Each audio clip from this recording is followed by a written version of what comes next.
Hello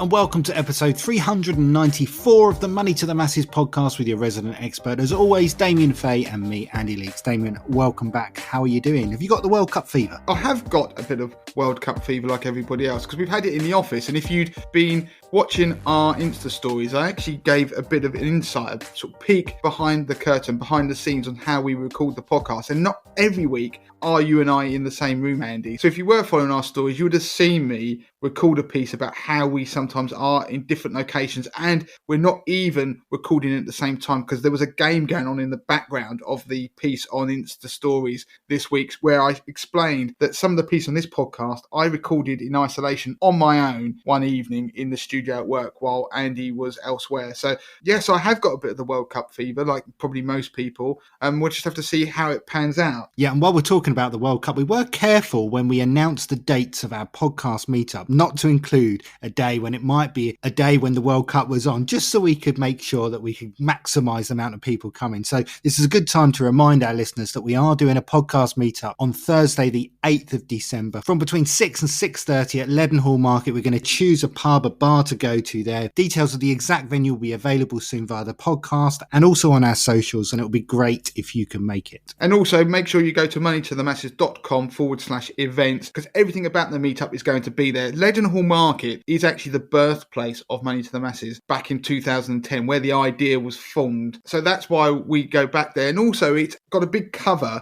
and there's lots of pubs, so you can drink outside as well. But we might just stay there where you can buy drinks from multiple pubs and drink outside, or we might find a venue if it's a bit chilly. So make sure you put that in your diary. As Andy said, there is no football on those days. We've made sure of it. And please do make an effort to come down because I want people to meet the team. And I want the team to meet listeners because it's incredibly motivating. When we've done this in previous years, it provides a real buzz and energy going forward that we actually get to meet people who enjoy what we do and actually find things useful. Because obviously we're in the studio when we do these podcasts and we push it out and we don't get necessarily any sense of the thousands and thousands of people who listen to us each week. And it's also a good excuse for listeners to meet other listeners and form friendships and stuff like that, and just to have a drink because it's Christmas. So please do come to that event. So moving on then, Andy, I'm going to tell you what's going to be on the podcast this week. We've got 3 pieces because last week we only had 2 pieces. So I'm going to do a piece on investing. So it's going to be a winter portfolio update. I haven't talked about this for a couple of years, but there's a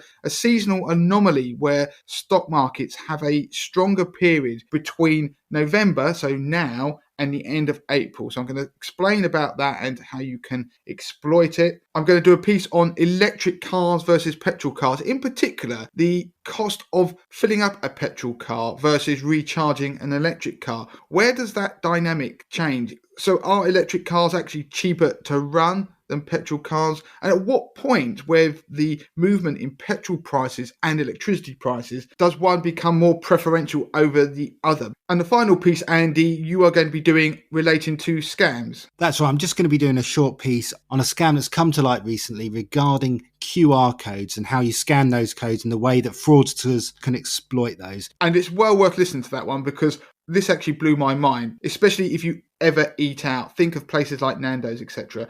One final thing I want to say, Andy, before we move on to the podcast, we got a lot of good feedback last week about the piece on habit. And it's always the way when I finish a podcast, I suddenly think, I should have said that really as well. 2 quick habits that I've also formed over time that are useful are the habit of waiting 24 to 48 hours before buying something. So you find something you like and get in the habit of actually waiting before you purchase it. That then stops you spending, and it equally puts a barrier, a bit of resistance between spending, so you stop those impulse purchases. That's a good habit that's helped me. And the other one that I've started to do is when using some of the modern app-only banks where they allow you to use pots so you can put money in and actually budget at the beginning of the month using a pot to set money aside, but then when I go to have to spend it, you have to move the money out of the pot into the main part of the account. So think of things like Monzo and Starling, apps like that, and then you can actually spend it. Or even if you use your credit card, you can then transfer the money, pay off your credit card immediately when you use the credit card. All I'm doing are putting barriers of having to move money across that actually you're less likely to start spending. So again, it puts friction in the process. There's some good habits there to get into. Right, let's get on with the podcast.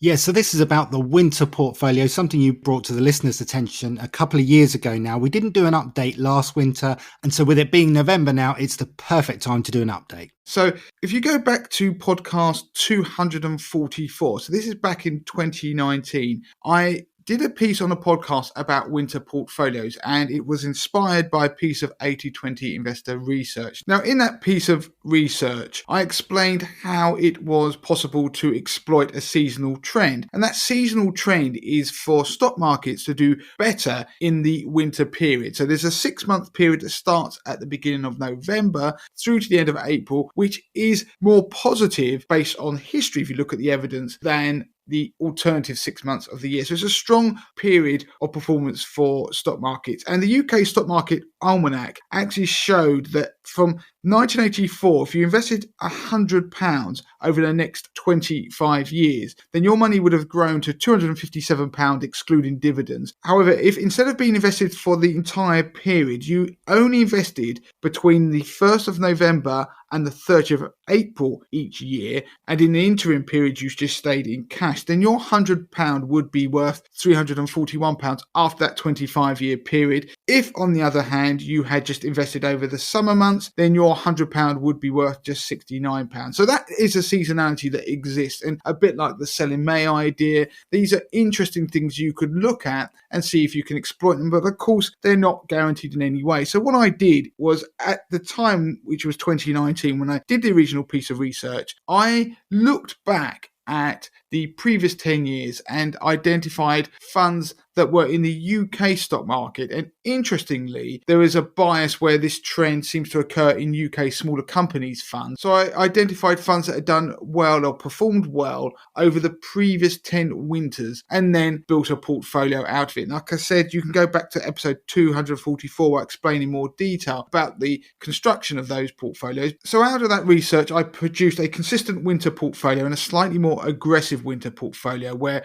I allowed the funds to not have to have performed strongly in each of the last 10 winters. And what's interesting is when you do a piece of research where you put your flag in the ground and then say, right, these are the funds or this is the system, and we're going to follow it into the future to see what happens to prove the robustness of the research. So I did it with my perfect ISA portfolio where I analysed a perfect portfolio that had produced positive returns in tax years going back to the year 2000. And I've been continuing following that into the future and seeing how it performs each year. This is the same thing, but with a winter bias. Now, 2 years ago, in episode 297 of this podcast, I reviewed how those portfolios were getting on a year after their construction. So go back and listen to that episode. I won't go over what happened in that year, but that was the pandemic year, which is always a difficult year when it comes to investing. So I wanted this year, given it was 2 years since I last looked at this, just give people an overview of what's actually occurred. And again, this came from an 80/20 investor research piece that I carried out this week, which is an update to that original piece of research. So the highlights are, first of all, 2021 was an awesome year for the winter portfolio. If you listen to the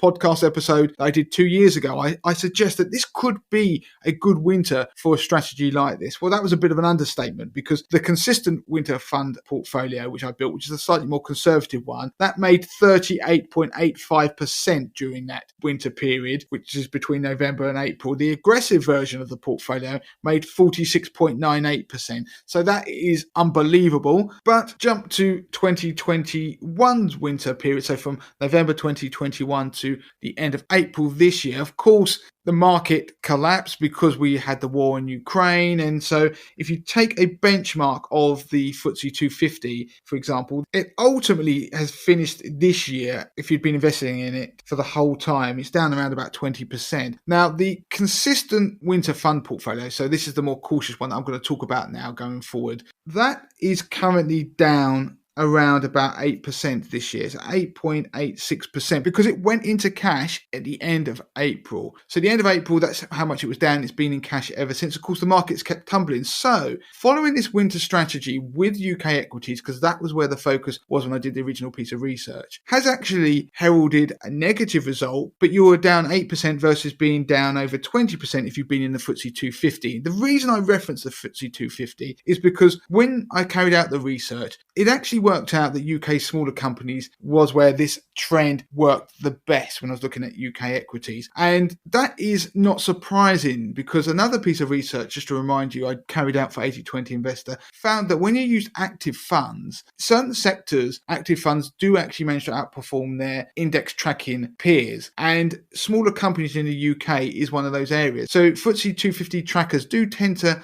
underperform some of the active funds if you're lucky and you pick the right ones, of course, but tend to broadly underperform active funds that invest in the same area. So while the winter portfolio was a roaring success in 2021 and you're down around about 8% this year, across the 2 years you'd still be up 26-27%, whereas with the FTSE 250 you'd only be up about 10.7%. So it has been a winning strategy in that regard, because don't forget, you've only been invested half of the time. Winters you're invested, summers you're in cash. So from a risk return perspective, it has been very strong. Now, of course, you will get up and down years, like we've had a down year this year. We had a very up year in the winter of 2020 into 2021. But if you look at the long-term performance of this trend, if you had invested during the winter since 2009 all the way through to this November in 2022, so that's more than 13 years, if you just simply follow the process of being invested during the winter, cashing out in the summer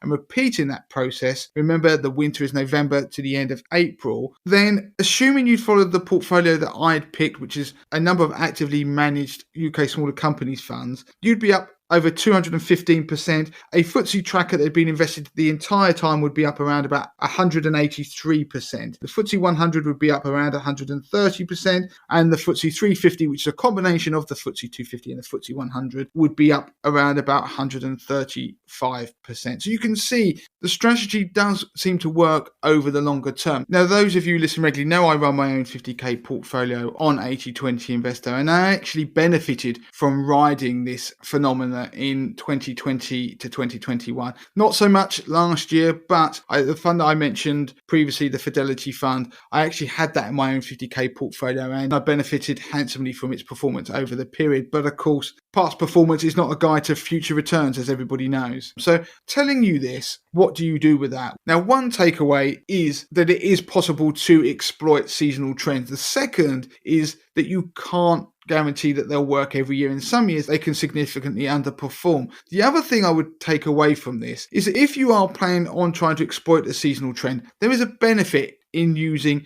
a fund, so something that invests in lots of different companies, because this original piece of research was inspired by Interactive Investor's Wild Winter portfolios, and they do this but with individual shares. Now, if you look at last year's results, they were disastrous, and somebody actually wrote into me to mention this to me, so thank you, Tony. I'll just mention you on the podcast quickly. If I look at their portfolios, they were down between 20 and 25%. So they had a more conservative and aggressive one because they invest in individual shares. The message is, if you're going to try and use a seasonal trend that you read anywhere in the press and people are trying to exploit it, again, diversifying through funds and trying to exploit that trend does tend to help minimize the volatility and the overexposure to individual companies. So they are down 25% in their examples. This is Interactive Investor because they invested in a selection of individual shares. If you try to do it via a fund, as I suggested, then you're only looking at a loss of just over 8% this year.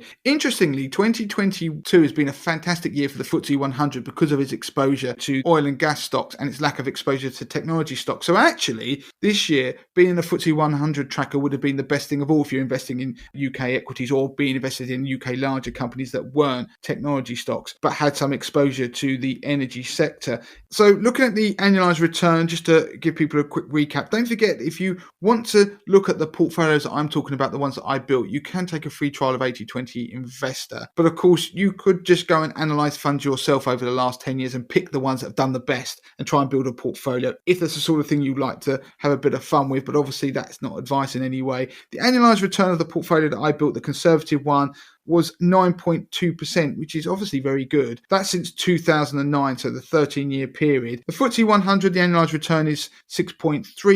The FTSE 250 is just over 8%, while the FTSE 350 is 6.6%. So you can see that the return has been obviously better doing this seasonality approach. What's interesting is the stats. So if you look at things like Sharpe ratio, which is the extra return you get for the risk you're taking, the Sharpe ratio on the consistent winter portfolio is 0.53. That is more than double any of the others. And that's because half the time it's in cash, but you're getting that extra return despite being in cash. Volatility is much lower as well. And it's beta, which I like as a measure of how it responds to market movements. And beta, a measure of 1, means that if the wider market, which in this case I use the wider market being the FTSE 250, moves up, then your portfolio, if it had a beta of 1, would move in lockstep. Well, the consistent winter portfolio has a beta of 0.4, which means it's got a very low correlation to the wider market. And that's again because it's in cash. And obviously the alpha generation is much higher anyway as well. So you can look at those stats if you want to. Interestingly, again, it's not recommendation. The top performer was one I mentioned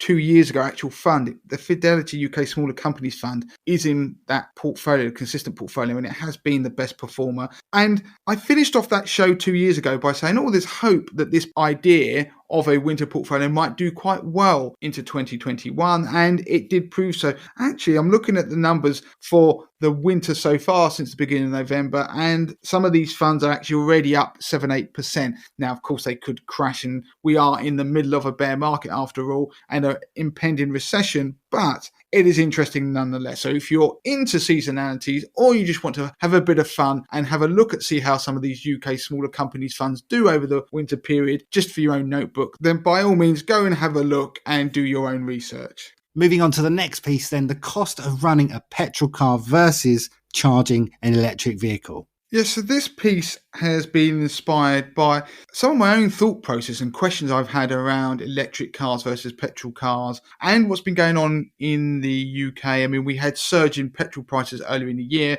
and lots of people were saying, oh, I'm thinking I might end up getting an electric car. And of course, the costs up front have been prohibitive. And for most people, me included, I couldn't afford to have an electric car. But it started to make people want to do the numbers. But the information out there isn't readily available. I mean, we can all see how much an electric car costs versus its petrol equivalent. We can see that. But what about running costs? And in particular, the energy side. So the refilling of your car, how much it costs to actually run the car in terms of energy. So petrol versus electricity used to recharge it. And I actually got in touch with Cornwall Insight. So they're the people who you will hear on TV or radio or whatever about where the energy price cap will be in the future. They've been spookily accurate in predicting where it will be. So whenever you see bills are going to go up to X amount of thousands next year, it's Cornwall Insight, whose name is often referred to because they do the research. And we've talked about them on previous episodes of this podcast when we've been talking about the price of energy. And I actually got in touch with them and had a good chat with them about trying to do some research into the cost of running an electric car versus petrol. I'm looking at just the fuel costs here. Now, in the end, it was proving quite difficult. And I thought, I'm going to just crunch the numbers myself. And now I don't have an electric car. I've never used one. So I'm going to have to caveat this while doing this piece. But I'm just initially trying to answer that question. Let's ignore the upfront cost of a car. How smug are electric car owners over the cost of charging their car up? Is it much cheaper than filling a car up using petrol and running a petrol car? At what point does that dynamic change? For example, if the price of petrol at the pump plummets, at what point does it become cheaper than running electric, if it ever does? But equally, with energy prices soaring, then surely electric car owners are starting to sweat. And at which point are they sweating? And which point are they no longer as smug about the fact that it's cheaper to run an electric car, or is it even cheaper to run an electric car? I'm talking about the cost per mile, because we never see that anywhere. And when I spoke to Cornwall Insight, it's because there are lots of moving parts. It's quite a difficult thing to do. But that didn't stop me attacking the mathematics behind it. So with the caveat out the way that I don't use an electric car, I'm just looking at the numbers. There are lots of moving parts to this because you've got to think there are different cars, there are different ways people drive, there are different efficiencies, it depends on where they drive, what kind of car they have, all of that kind of stuff. I'm giving some headline numbers here that I've actually crunched. Now, it would be good if people who do have these cars, electric cars, started a conversation about their experiences in the Money to the Masses group, because I'd be intrigued at what are their actual experiences of using an electric car. Have they saved a lot of money? Now, I'm going to focus on the running costs in terms of petrol price versus charging. And at the end of this piece, I am actually going to do a quick bit on the upfront costs as well. So comparing that to the overall running cost, because there's been some interesting research carried out. Now,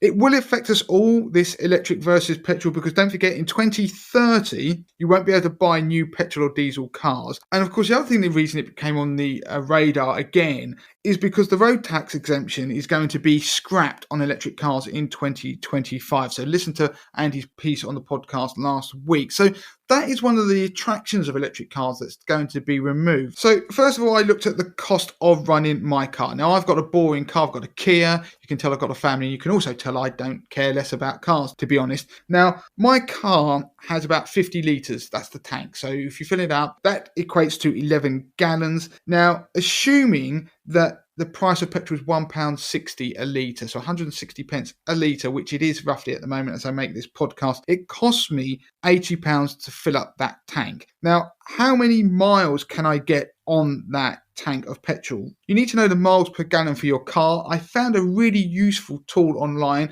This is a side note. So go to confused.com/fuel-cost-calculator. Of course, I'll put a link in the show notes. You type in your registration, it will tell you the miles per gallon for your car. Now, I know miles per gallon vary depending on how you drive, and also what they quote and what you get can be very different, but that is a good steer. So using that miles per gallon, my car should do 385 miles on that £80 tank. Now that means the cost per mile, so the pence per mile for me to drive, is 20.77 pence. Now, I went and looked at PodPoint. They're the people who put the chargers out there that you can use out in public spaces. Now, if you look at their website, they say that it costs £15.10 to fully charge an electric car based on an assumption that it's a 60 kilowatt battery that will do 200 miles approximately. Now, you need to compare like with like. So I ended up working out how much based upon the numbers that they've used, and it's assuming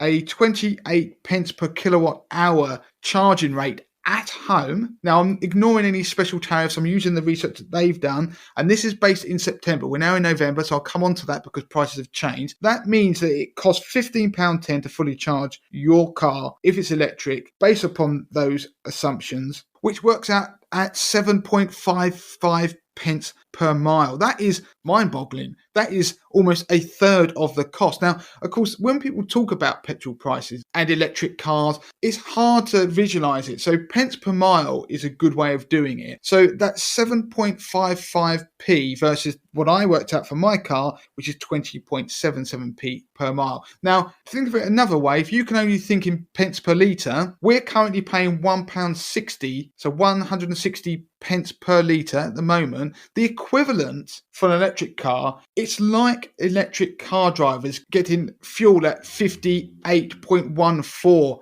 pence per litre. That's how much cheaper it is. Now, of course, prices have changed. So I did the numbers and crunched them again. So at the moment, under the energy price guarantee, the pence per kilowatt hour people pay is 34p per kilowatt hour. That means that for that electric car to be fully charged is now £18.34. That's 9.17 pence per mile, which equates to somebody being able to fill their car up, if it was petrol, let's pretend, 70.59 pence per litre. We're all paying 160 pence per litre when we're using petrol. And of course, there is that argument that the energy price guarantee is subsidising the travel of people who can afford electric cars. I won't get into that. Now, what's going to happen when the energy price goes up? Now, Cornwall Insight are the people who look at the energy price cap and predict it in the future, and they've been spookily accurate. They have predicted that the pence per kilowatt hour will go up to 66.76 in Q1 of 2023. So that's almost twice what it is now. And then they think it will drop down to 58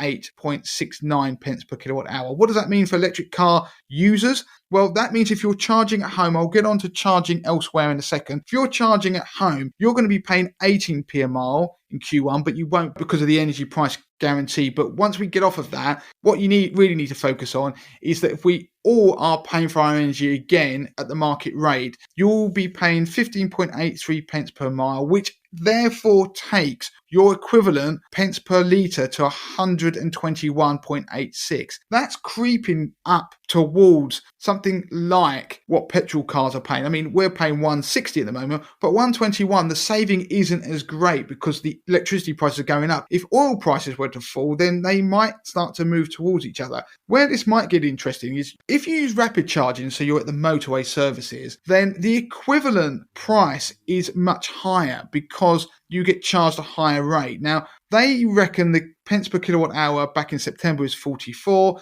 That made the price to charge at the motorway 12 pence per mile, which is the equivalent of a 94 pence per litre petrol price. If we assume the energy price increase that Cornwall Insight are predicting for the second quarter of 2023, and we applied that in a way that is mathematically correct, but we don't know it's going to come through in this way, we're going to have a similar increase in the price at these rapid charging points, then you're going to be paying a lot more. You're going to be paying 25.62 pence per mile, or the equivalent of 197 pence per litre. That means you'll be almost paying the equivalent of somebody driving a petrol car who pays £2 a litre. That is on the basis of where they're predicting prices will go in the future. Of course, those predictions might not be true, but when I spoke to Cornwall Insight back a couple of months ago now, they were saying that there were charging points, because obviously the price you pay at these different charging places vary if you're not at home. They were saying that at that point already, when the energy prices were suddenly spiking, and that there were some places where they were being charged prices that were already at that point making it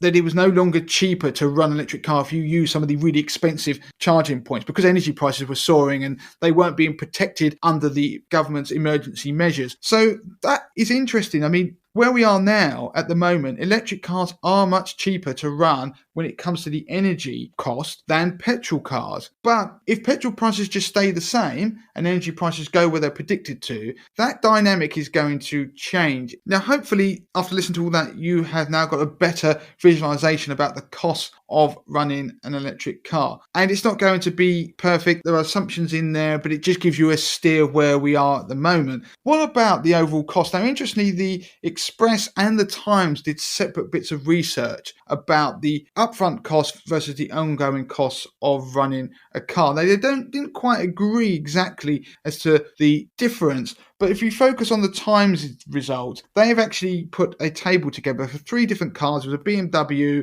a Ford Focus, and another car. And I'll put a link in the show notes, you can look at it. And they looked at the petrol and the equivalent electric versions of the car. They looked at the initial price. They looked at the estimated servicing and maintenance and repair costs, the cost of fuel, the insurance, road tax, all over a 3-year period, and worked out which was cheaper. Now, they actually got, this is the Times when they did their research, they got Auto Trader to help them, and they effectively across all 3 examples worked out that after 3 years the reduction in running costs meant that you got back the money that you'd spent on the initial extra outlay on the electric car, and in some instances you were £1,000 or so better off. Now, that's based on a lot of assumptions. We're looking at the numbers, the biggest savings, because actually when I'm looking at a lot of the 3 cars, broadly speaking, yes, the cost of the electric car was much bigger. They claim the maintenance costs were lower. Presumably maybe it's because there aren't so many combustion parts. The fuel was one of the biggest areas where you save. Insurance was higher on the electric in most instances, and road tax was another big saving because you didn't obviously pay road tax. Now, if electric prices go up and road tax exemption is being removed, then that differential is going to be lost, and it will mean that it take you longer than 3 years to recoup that loss. And in fact, the Express's research suggests it was a little bit longer than that anyway. So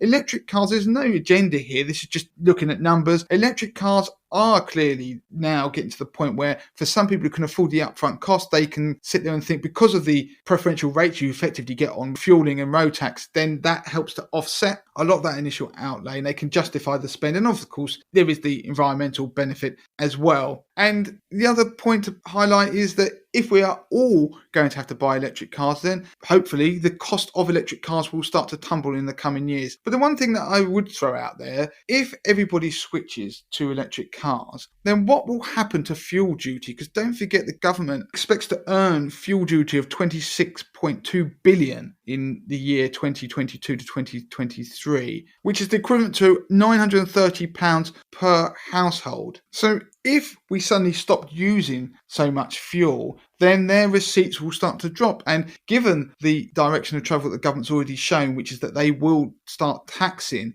electric cars because you are now going to have to pay road tax, then presumably they will start to apply some form of taxation to the way that cars are recharged, maybe, to be able to offset that drop in receipts. So just something I was going to throw out there, because almost 30% of the money that we spend on petrol is actually fuel duty. So something will likely give in the future. So I'm not convincing anybody to buy electric cars, not to buy electric cars, but just to further on the conversation beyond how much they cost up front and relating it to something that people can understand, which is energy prices and pence per litre. I'm glad you crunched those numbers, Damien, because it's something I've been considering, and obviously we're all going to have to start considering it in years to come as 2030 approaches. And I suppose one thing just to quickly mention, you haven't obviously factored into your numbers the times when you can charge your car for free, because we know there are incentives out there. There are places where you can charge your car for free, certain supermarkets, McDonald's. When you're visiting family members, perhaps work has an incentive that you can charge your car there. This doesn't include those situations because, of course, just relying on being able to do it for free like that isn't really sustainable in the long term. Right, Andy, moving on to the QR scam piece that we mentioned at the start of the podcast. Yeah, so it's just a quick piece really, and we touch on scams from time to time, and this is one that's been highlighted recently in a number of places, and so I thought it was a good opportunity to mention it on the podcast just to make our listeners aware. And the scam centres around QR codes. Now, I'm sure most of you are aware what a QR code is, but for those that don't, it's a square box that you'll see in a number of places now. They tend to flash them up on TV, and they're available on websites, apps, newspapers, magazines, and even on menus in restaurants now. And it's a square box that will have lots of black and white within it, similar to a barcode, but rather than vertical or horizontal lines, it's a series of squares and rectangles. And anyone who scans that with their phone, most smartphones will be able to do it straight from the camera, but there are other apps that are specifically designed to read these QR codes. And what your camera and these specialist apps will do is decode that message and send the person to the relevant place. And it will normally be a website where there'll be some further information. Now, QR codes have been around for a few years now, but it's only really in the last year that we've really seen an increase in the use and popularity of these. And the fraudsters, as always, like to keep up with the latest trends. And now there are lots of scams that have been brought to people's attention that involve QR codes. Why it's especially important to get the message out there is that, according to research, around 85% of smartphone users have actually scanned one of these codes in the last year, and around 35% of people regularly scan a QR code every week. So I'm going to highlight two quick QR scams which are doing the rounds at the moment so that you are aware. The first one is in emails. Scammers are now beginning to embed these malicious QR codes within emails, with the idea being that they impersonate a reputable organization or brand, and that could be something like Microsoft Office or HMRC. And the email will ask the recipient to scan the code, and in one of the examples we've seen, they've asked them to pay their overdue tax. So for all intents and purposes, the person scanning that will think they are within HMRC, and that is where the fraud will take place. So it's really just to be aware that this scam does exist. Be super careful now where you see QR codes. And there's a few things that you can do just to protect yourself. So firstly, when you receive a QR code in an email, do look out for typos. Make sure that it is an official correspondence from that organization. So there shouldn't be any spelling or grammar mistakes on that email.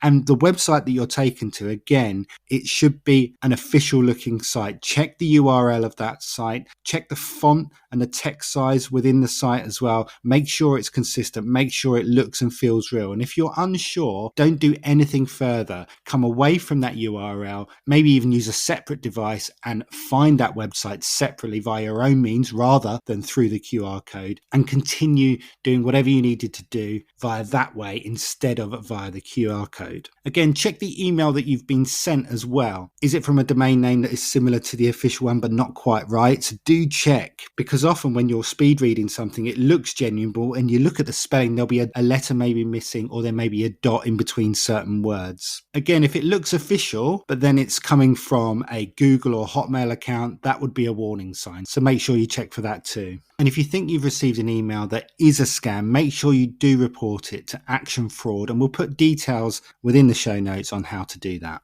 Another popular scam at the moment is where the fraudsters are actually printing off their own QR codes and replacing existing QR codes with their own. So they are literally putting a sticker over an existing QR code, and that can be very difficult to spot. And popular places where this is happening is busy restaurants. So you need to be super careful and super aware. So if you're in a restaurant that uses QR codes for their menus and for paying, double check with the restaurant itself that the QR code that you're looking at is legitimate. Check to see if it's been tampered with. If it's raised slightly, that might be an indication that a QR code has been placed on top. And of course, while we embrace technology and restaurants are using QR codes to speed up service, you can, of course, decline to use that method, because not everyone has a smartphone, and so they will be set up for taking orders and payment in the usual way. So if you're at all uncomfortable, then of course you can go down the traditional route of asking for a menu and paying with your card. A couple of final tips on maybe how to spot a QR code for signs that is fraudulent. Again, check to see for signs of whether it's been tampered with or replaced or covered up with a fake version. And just make sure that that QR code is in a place where you expect it and it's not being placed somewhere that looks particularly unusual or random. If you've already scanned a QR code and then you realise that this might be malicious, check for signs that the website you're on is a phishing website. And again, you're looking for missing branding, spelling mistakes, and also if it's asking you to share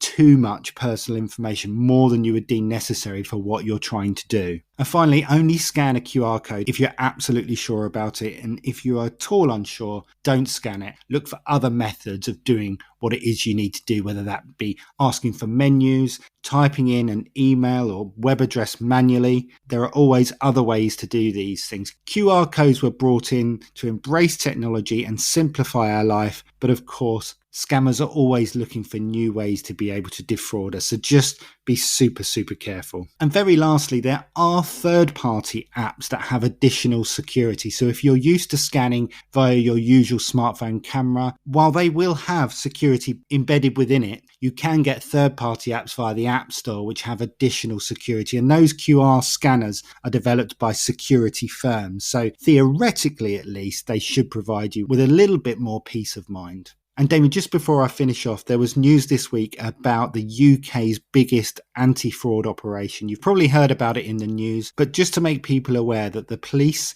this week have contacted around 70,000 people that they believe have been the victim of a sophisticated banking scam. Now, the details are quite complex, but it's a phishing scam that has been taking place for many years. Fraudsters have been using a service whereby they can impersonate your bank, whether that be Lloyds, NatWest, TSB, Nationwide, Barclays, Santander, and following a successful operation, they've been able to gather the details of around 70,000 people that they believe have been a victim. Now, the unfortunate thing is the only details they have of the victims is their phone number. And while it's not the best way to go about things, the quickest way for the police to contact these people is to send them a text message to advise them that they may have been the victim of a scam and the next steps. So just to make you aware that the police have sent out a message to every one of these victims, and the message went out on the 23rd and 24th of November. So if you're listening to this on Sunday the 27th, that will be 3 or 4 days ago. If you received a text out of the blue that tells you might have been a victim of the scam, it could well have been as a part of this police operation. Again, obviously, it's not ideal because they're using a similar method that fraudsters would use. And so you do need to be vigilant, but the police have been very specific in saying that the messages were only sent on the 23rd and 24th of November, and they are not asking you to do anything other than visit the Action Fraud website. And from there, they would like you to register your details so that the police officers involved in the case can build cases against the suspects. So Damien, I think that's pretty much it for this week. Don't forget about the podcast meetup in London on Thursday, the 8th of December.